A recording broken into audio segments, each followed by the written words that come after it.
जाताना त्यांनी एक 4 चिठ्ठ्या ज्या लिहिल्या होत्या त्यातली एक महत्त्वाची चिठ्ठी की ज्या समाजासाठी मी काम केलंय, ज्या समाजासाठी मी 30व्या वर्षापर्यंत घरदार सोडून मी फिरत होतो, जनजागृती करत होतो, त्या समाजानेच मला माझ्या कुटुंबाला सहकार्य करावं, त्यांची काळजी घ्यावी हे एका चिठ्ठीत लिहिलं होतं. जेव्हा ती पहिल्यांदाच चिठ्ठी मी जेव्हा ती त्याच दिवशी 5 मिनिटात वाचल्यानंतर मला प्रचंड दुःख झालं होतं. आमचं 7-8 दिवसापूर्वी 5-6 दिवसापूर्वी जेव्हा मी उपमुख्यमंत्री एकनाथराव शिंदे यांच्याशी चर्चा केली, ते सुद्धा म्हणे खूप दुःखी झाले होते.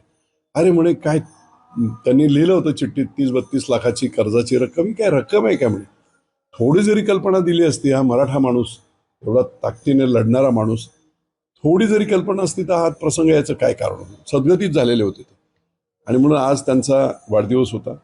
विनम्रतेने समाजाचे लोक होत आम्ही, वारकरी पंथातले लोक होत आम्ही, आमचं कर्तव्य म्हणून, नैतिकता म्हणून, कुठचे उपकार नाही, नैतिकता म्हणून त्यांच्या आत्म्यास शांती लागावी, त्यांनी तो शब्द लिहिला होता की समाजाने पुढे यावं माझ्यासाठी.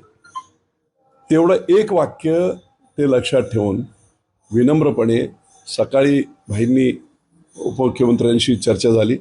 त्यांनी सगळं मला सांगितलं की तू जाऊन त्यांच्या घरी विनम्रतेने अर्पण कर.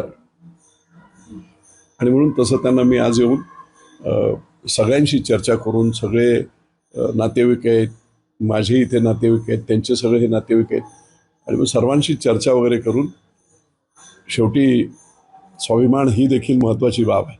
पण हा कोण आहे, मग तुमच्या घरातला माणूस आहे, जिथे कुठे पुढे आला आहे तो.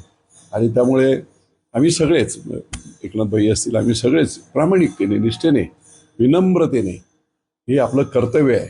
आणि म्हणून मी त्यांच्या ते सुपूर्द करून आता निघालो आहे.